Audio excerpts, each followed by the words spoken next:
बोलो जयकारा बोल मेरे श्री गुरु महाराज की जय। सभी गुरुमुख प्रेमियों से सप्रेम जय सच्चिदानंद।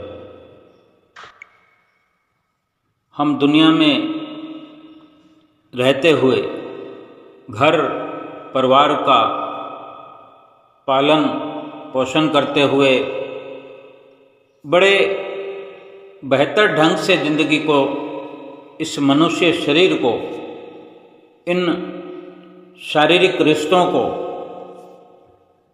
और इस शरीर की तरक्की के लिए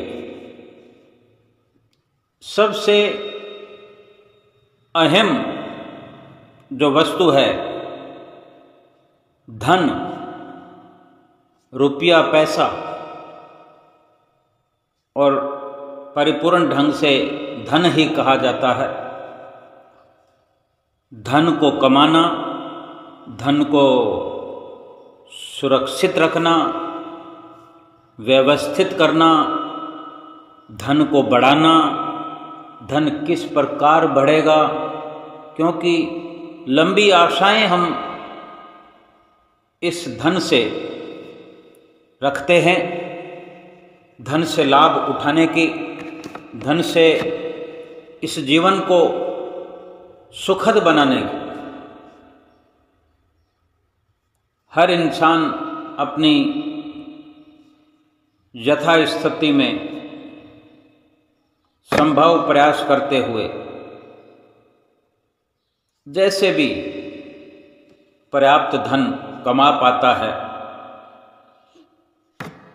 कोई तो बहुत अथक प्रयास करते हैं, चाहे धन कमा पाएं अधिक या ना कमा पाएं, लेकिन प्रयास कुछ अधिक करते हैं।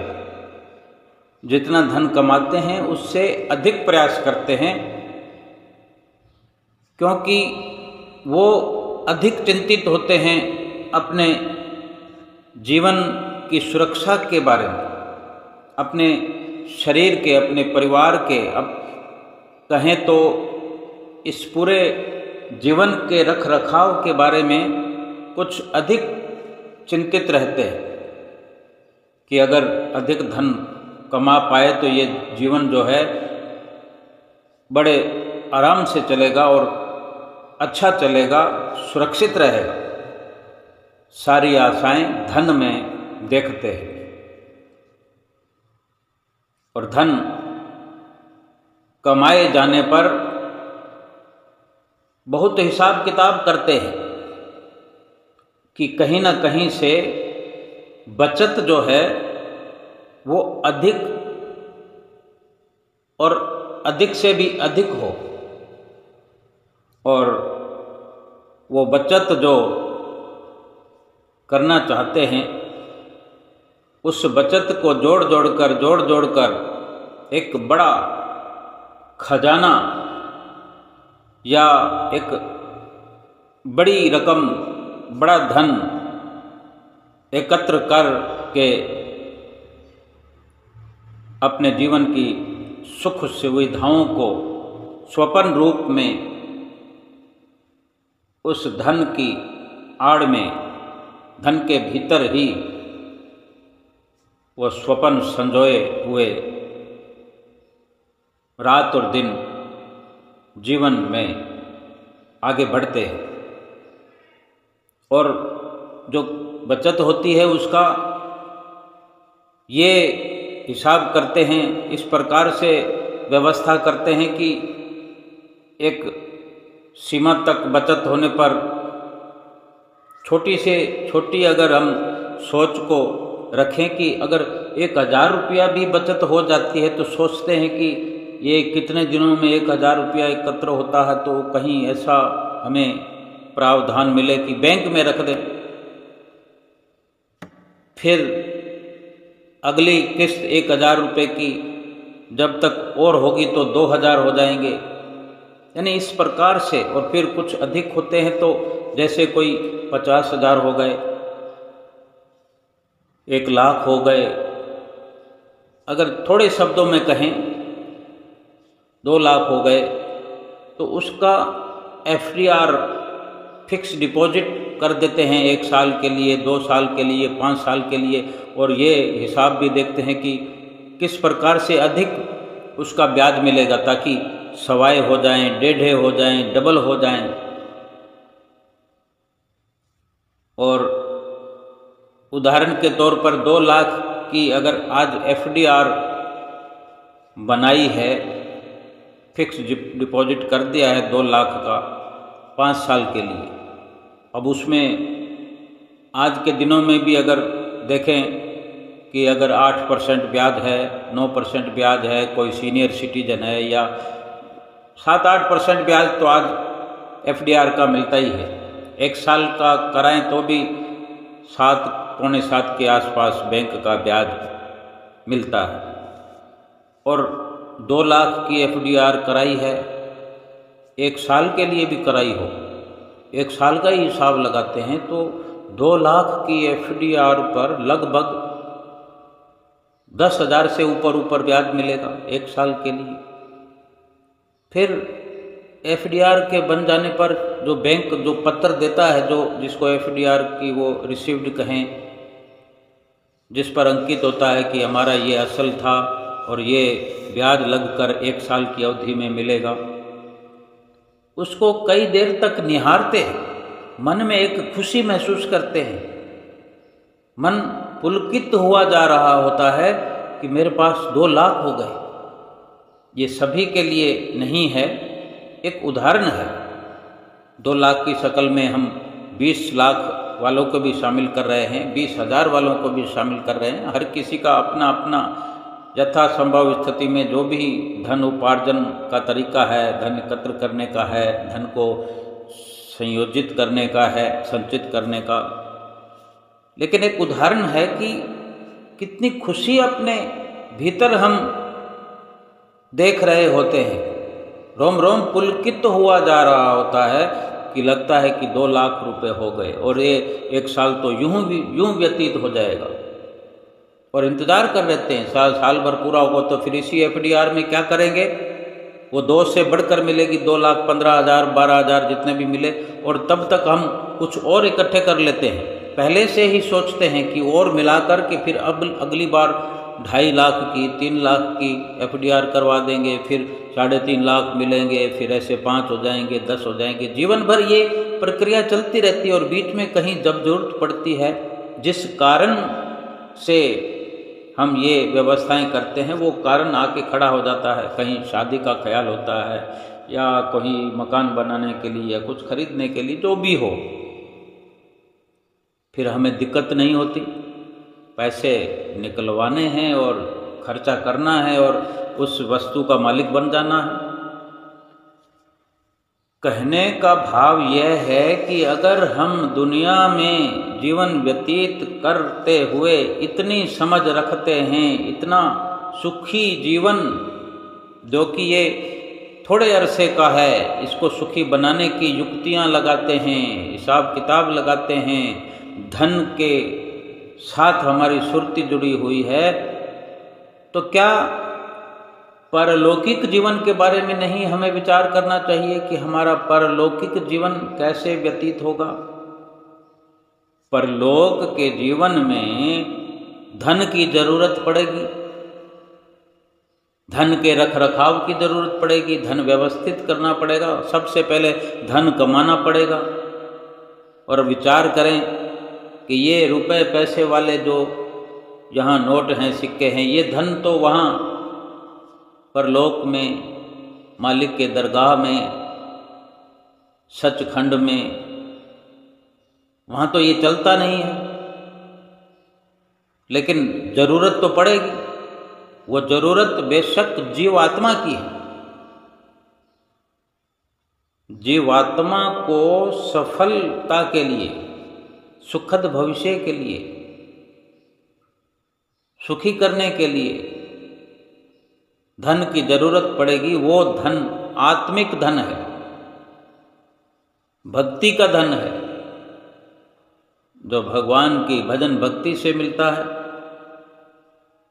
भगवान की भक्ति करने से ये धन थोड़ा थोड़ा थोड़ा थोड़ा थोड़ा जोड़कर जो हम ये देखते हैं ना, हम अपने जीवन में कभी गाहे बगाहे जाने अनजाने हम सत्संग में पहुंच जाते हैं, कभी श्री दर्शनों के लिए पहुंच जाते हैं, कभी थोड़ी बहुत सेवा कर लेते हैं, ये बेकार नहीं जाती, कुछ भी बेकार नहीं जाता।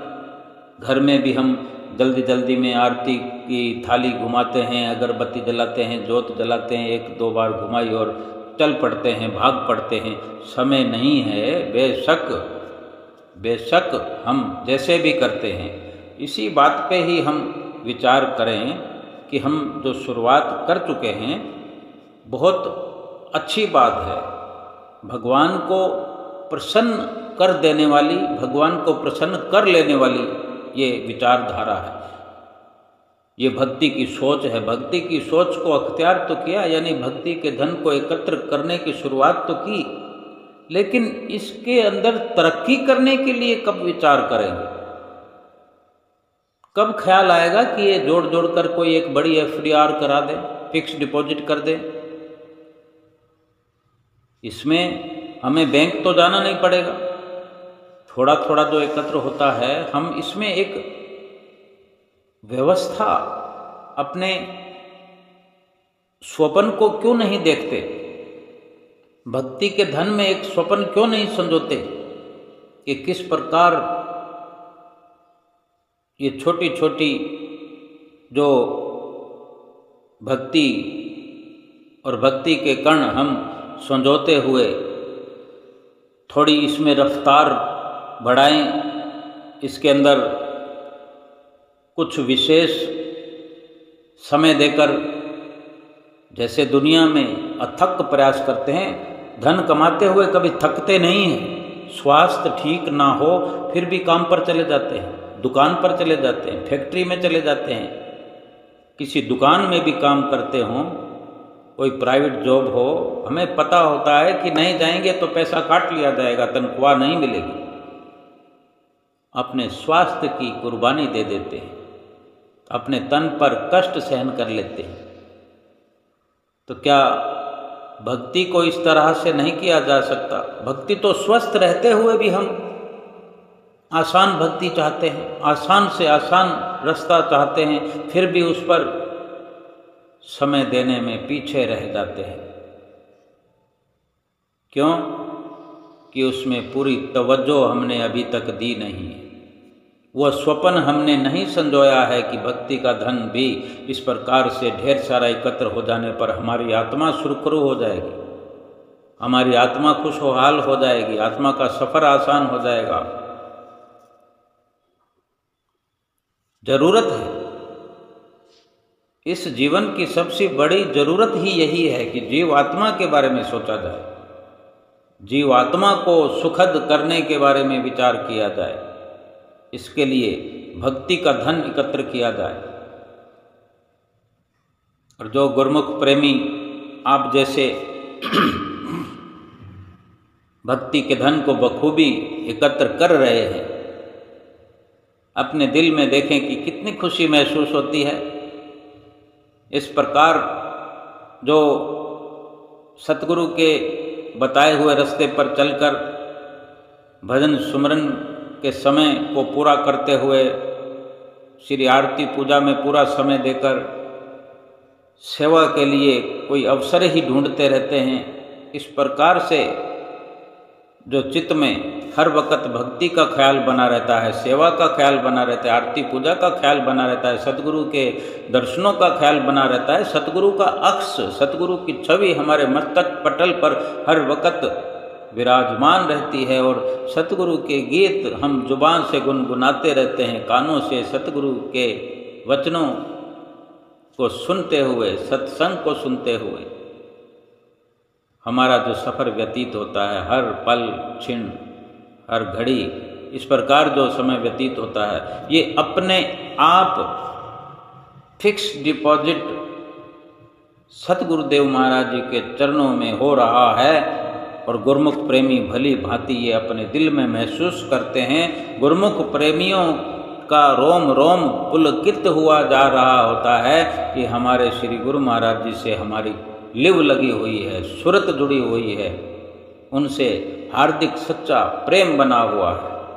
ये सोचकर ही उनका हृदय कंठ गद गद प्रेम से भर आता है, आंखों से आंसू छलक जाते हैं, गद गद कंठ से आवाज़ नहीं निकलती, जुबान लड़खड़ाने लगती है, होठ फड़फड़ाने लगते हैं, बोल नहीं पाते, सतगुरु का शुक्राना नहीं कर पाते कि कितनी मेहर सतगुरु की गुरुमुख प्रेमियों पर होती है। जब भक्ति के अंदर लग करके हम इस प्रकार की अपनी सोच को सुंदर बनाते हैं, अपने मन को सुंदर बनाते हैं, अपने विचारों को सुंदर बनाते हैं, अपने संस्कारों को बेहतरीन बनाते हैं,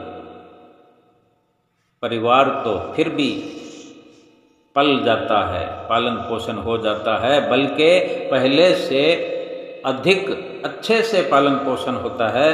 क्यों कि पहले हम अकेले कमाते थे, अब दो हो गए, क्योंकि जब सतगुरु से संबंध जुड़ गया है तो सतगुरु भी हमारे साथ मिलकर हमारे परिवार की व्यवस्था करते हैं, हमारे परिवार का पालन पोषण करते हैं, हमारी सारी व्यवस्था को स्वयं सतगुरुदेव महाराज जी देखते हैं। और जहाँ सतगुरुदेव भगवान रक्षक हो जाए, व्यवस्थापक हो जाए, संभालने वाले हो जाएं, पूर्ति करने वाले हो जाएं, फिर कुछ कमी, कोई कसर बाकी रहे ही नहीं जाती। गुरुमुख प्रेमी बखूबी जानते हैं कि अगर सतगुरु की आज्ञा की पालना में हम तत्परता दिखाएंगे या दिखाते हैं तो सतगुरु हमारी सब संभाल कर रहे हैं, और इसी प्रकार संभाल होती रहेगी।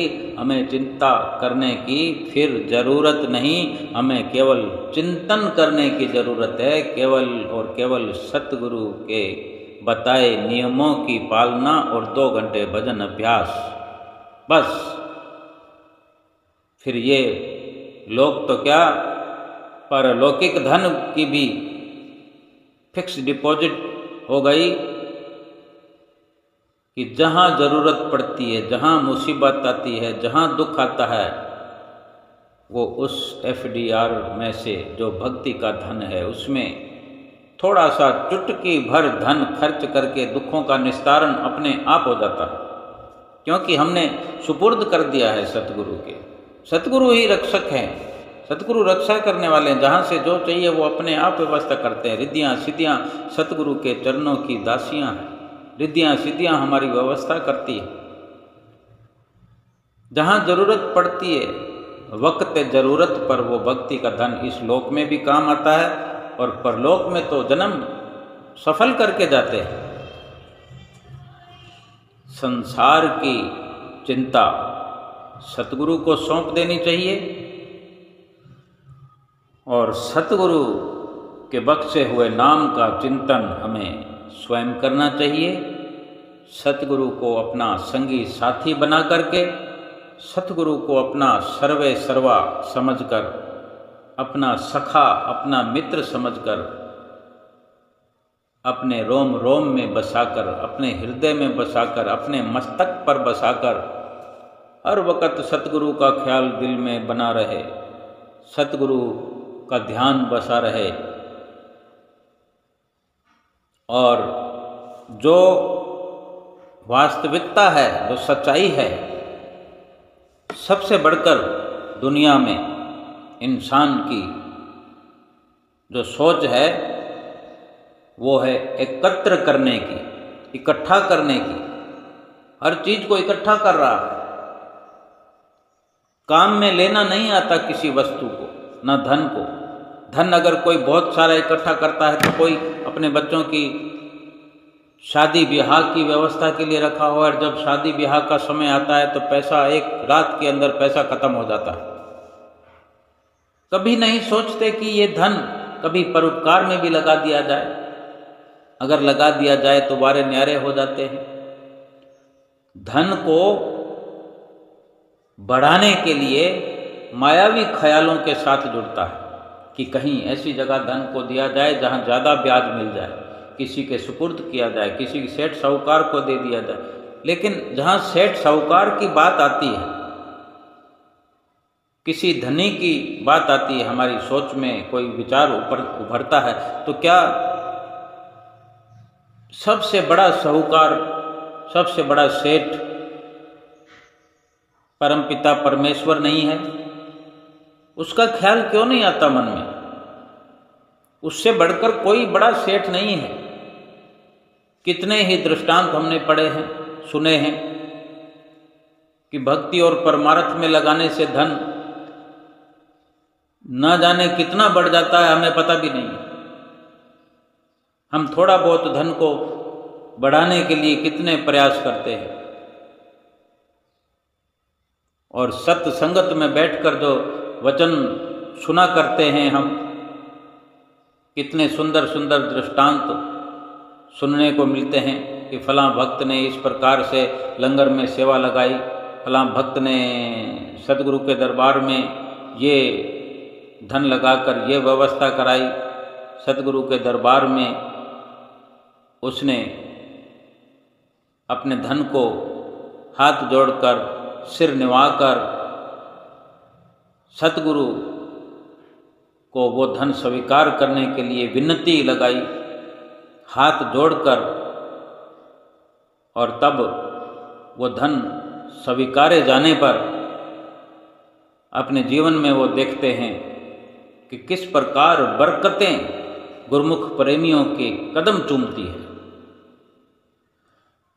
ये सतगुरु के उपकार हैं, ये सतगुरु की रहमतें हैं, बख्शिशें हैं, जो हम अपने आप सक्षम नहीं हैं। इसलिए सतगुरु को ही हम अपने हाथों से समर्पित करते हैं और अपने सुंदर विचार भी सतगुरु के चरणों में अर्पित करते हैं, और हम स्वयं सतगुरु के समर्पित हो जाते हैं। सतगुरु हमारे विचारों को, हमारी सोच को, हमारे भेंट किए उपहारों को स्वीकार करके कितनी बरकतें हमारी झोली में डाल देते हैं, सुंदर आशीर्वाद से हमारी झोलियां भर देते हैं। हमारे जीवन में धन का अभाव नहीं रहता, शरीर कभी अस्वस्थ नहीं होता, हर वक्त शरीर निरोग रहता है, हर वक्त सोच सुंदर विचारों से भरपूर होकर सुखी जीवन व्यतीत करते हैं हम। चित्त में कभी चिंता नहीं होती, क्योंकि चिंतन सतगुरु के नाम का हर वक्त होता है। जहाँ वहाँ चिंता दूर खड़ी हुई मुस्कुरा कर चली जाती है, गुरुमुख के जीवन में पदार्पण नहीं कर पाती। ये सतगुरु की बख्शिश है, सतगुरु का ये उपकार है, सतगुरु की ओर से प्राप्त हुई बरकतें हैं। हम देखते हैं कि गुरुमुख प्रेमियों के जीवन में बेशक अधिक सांसारिक धन ना हो, लेकिन जुबान से वाह वाह की आवाज आती है, आनंद ही आनंद की आवाज आती है, शांति घेरे हुए रहती है गुरुमुख प्रेमियों को, और शांति गुरुमुख प्रेमियों के भीतर प्रवेश किए रहती है, और हर वक्त गुरुमुख प्रेमी शांत चित्त, एकाग्र चित्त होकर के प्रभु के नाम के सुमरण में लगे रहते हैं। और जीवन की जो व्यवस्था है वह बड़े अच्छे ढंग से चलती है। जो आम इंसान ये सोचते हैं कि अगर अधिक धन हो तो मैं ये करूँगा, अधिक धन हो तो मैं वो करूँगा, वहीं पर गुरुमुख प्रेमी सोचते हैं कि अगर थोड़ा और अधिक समय सुमरन में लगाऊंगा तो मैं प्रसन्नता सतगुरु की पाऊंगा, थोड़ा धन में श्री गुरु महाराज जी के चरणों में जाकर समर्पित करूंगा और सतगुरु उस धन को, मेरे थोड़े से धन को भी पर उपकार में लगा करके, क्या हम देखते नहीं है कि श्री दरबार में जो हम गुरुमुख प्रेमियों की थोड़ी थोड़ी छोटी छोटी राशि भी एक बड़ी राशि के रूप में एकजुट होकर बड़ी बड़ी सेवाओं में लगती है। कितना खर्चा अस्पतालों में होता है, लाखों रुपए रोज के अस्पताल के खर्च होते हैं। कितने रोगियों के रोग मिटाए जाते हैं। क्या हम किसी का रोग मिटा सकते हैं?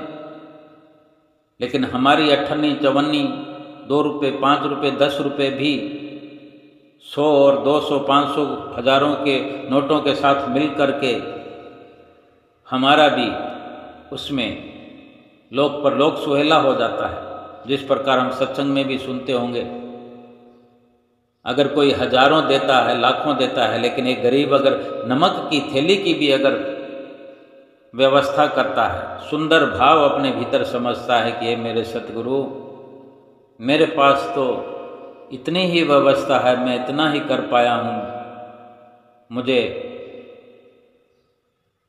बख्शिश कीजिए कि मेरी श्रद्धा भावना है कि ये लंगर में समर्पित हो जाए। तो क्या वो कम से कम भेंट करने वाला, क्या वो सतगुरु के आशीर्वाद से वंचित रह जाता है? बल्कि अधिक से अधिक आशीर्वाद वही स्नेह और भावपूर्ण भेंट समर्पित करने के उपलक्ष्य में वही प्राप्त करता है। बड़ा आशीर्वाद वो प्राप्त करता है। वो जो रहमतें नेमतें सतगुरु उसके लिए बख्शिश करते हैं, अपने हृदय को सुकून से भर लेता है। तो हम स्वयं विचार करें कि हम जिस प्रकार संसार की व्यवस्था को सुचारू रूप से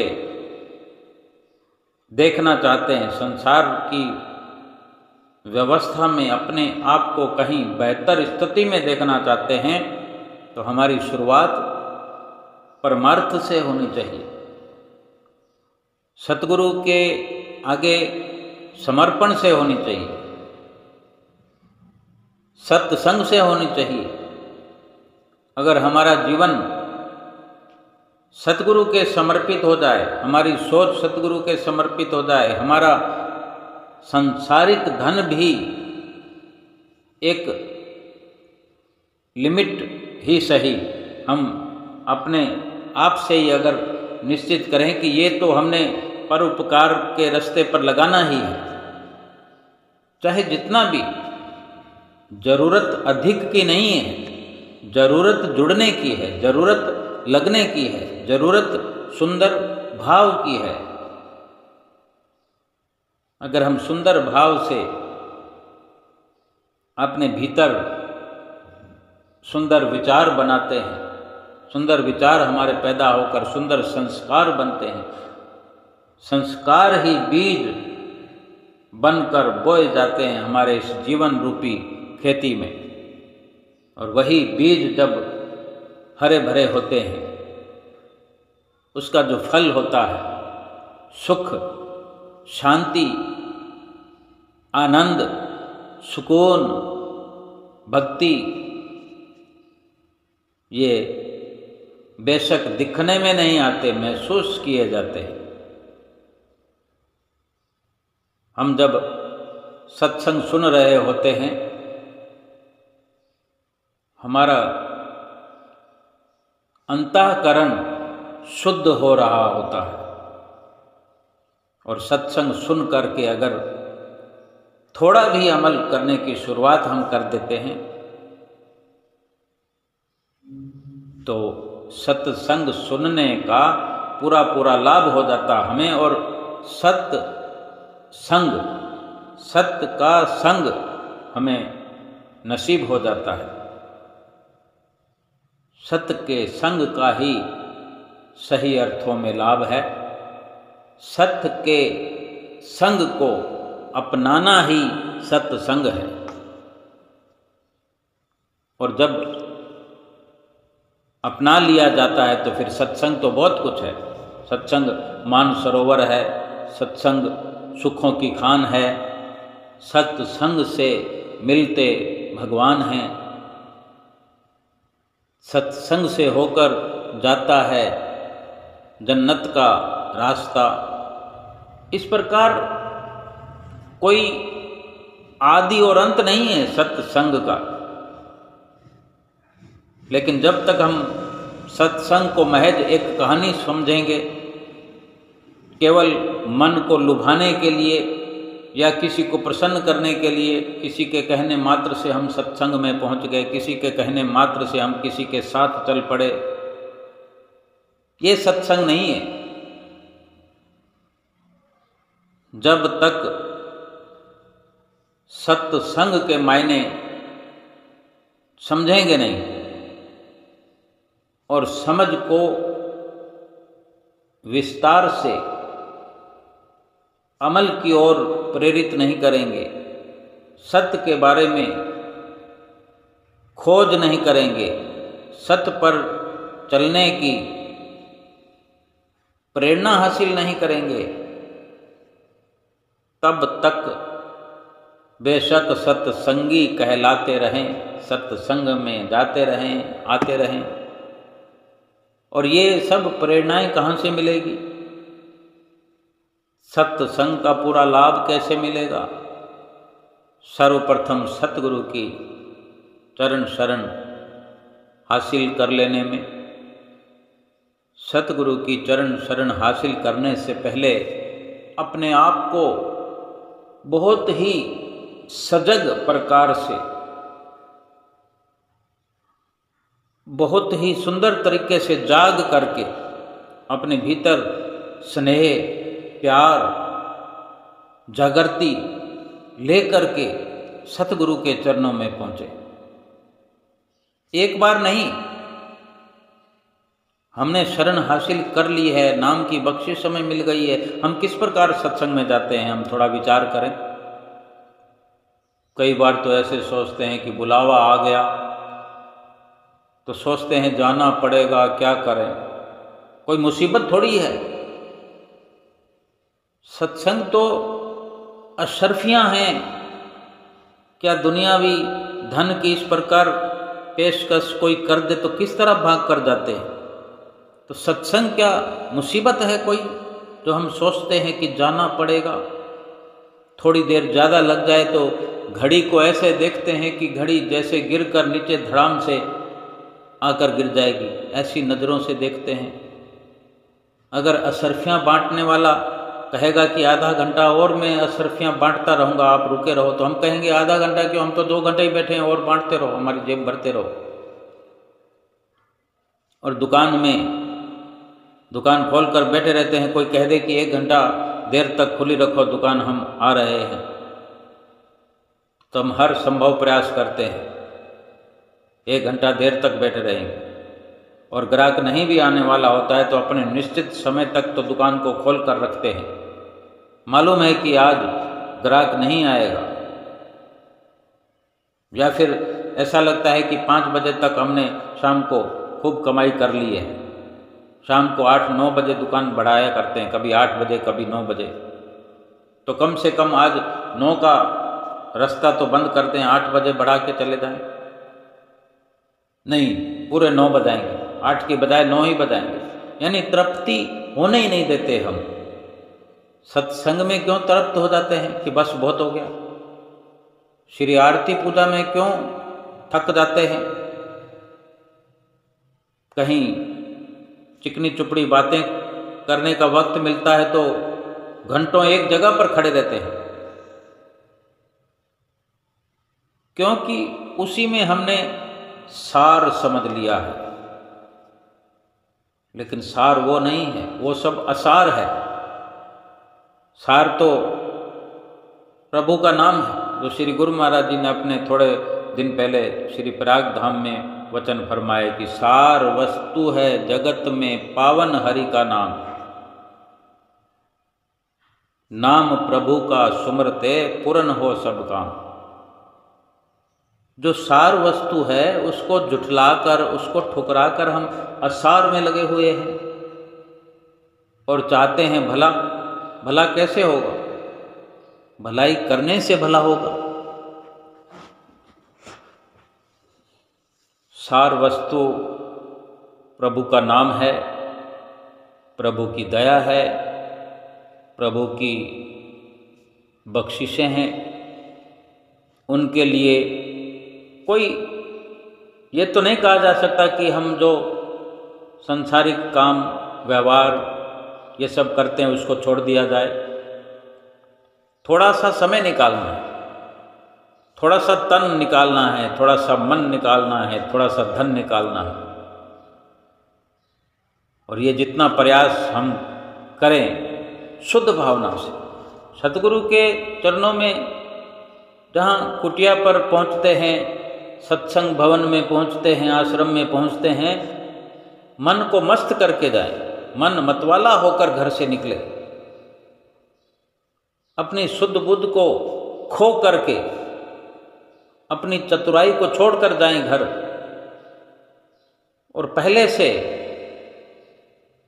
ये ख्याल बना रहे कि मुझे तो जाना है। ऐसा विचार न करें कि क्या करने, अब जाना पड़ेगा, इतनी जल्दी क्या है, अभी तो आरती हो रही होती। गुरुमुख प्रेमी क्या करते हैं, आरती में पहुंचने का प्रयास ही नहीं करते, बल्कि प्रयास यही करते हैं कि श्री आरती पूजा का कार्यक्रम हो जाए, उसके बाद में जयकारा निस्तारा हो जाए, स्तुति हो जाए, स्तोत्र हो जाए, फिर जाकर बैठ जाते हैं। और ऐसे कई बार हम बैठे हुए होते हैं जैसे बहुत सारी चिंताएं हमारे भीतर चल रही है, हमें पता ही नहीं है कि सामने श्री परमहंस विराजमान है। क्योंकि घर से हम कुछ चिंताओं को साथ लेकर, चिंताओं को साथ ही रखते हैं हम। कम से कम जहाँ चिंतन करने का ही केवल विषय होता है तो वहाँ तो चिंतन करें, चिंताओं को छोड़ने का प्रयास करें। घर को अगर छोड़ दिया, घर से निकल पड़े हैं, तो घर को छोड़ते वक्त भी घर को दिमाग में साथ लेकर चलते हैं। किसी काम को छोड़ दिया है तो वहाँ हाथों पैरों से उस काम को छोड़ने के बाद भी वो काम दिलो दिमाग में घुसा करके सत्संग में बैठते हैं। किसी का साथ छोड़कर जा रहे हैं तो उसका ख्याल अपने भीतर लिए हुए चलते हैं। फिर सत्संग कहाँ से प्रवेश करेगा हमारे चित्त में, हमारे दिलो दिमाग में? सत्संग की कैसे बैठक होगी, कैसे प्रवेश करेगा, कैसे हम लाभ प्राप्त करेंगे? इसलिए जितना भी हम सोचें ये कि हमारा ये जीवन कैसे सुखद होगा। अगर हमारी आत्मा खुशहाल हो रही है, आत्मिक धन इकट्ठा कर रहे हैं, तो संसारिक धन अपने आप हो जाएगा, अपने आप हो जाएगा। हल्का पुरुषार्थ करने से भी व्यवस्था हो जाए, क्योंकि हम भगवान के साथ जुड़ गए हैं, भगवान के साथ अपने आप को जोड़ लिया है। और जिसका भगवान अंगरक्षक हो जाए, भगवान जिसकी व्यवस्था करने लग जाए, फिर उसके वारे न्यारे हो जाते हैं। इसलिए सतगुरु हमारे जीवन में हमारे सखा हैं, मित्र हैं। उनसे मित्रता हम करते हुए हर वक़्त उन्हीं की राह देखते रहें, उन्हीं की बताई हुई राह पर चलते रहें। इस जीवन में भी खुशियाँ प्राप्त करें और परलोक भी सुहेला करें। बोलो जयकारा बोल मेरे श्री गुरु महाराज की जय।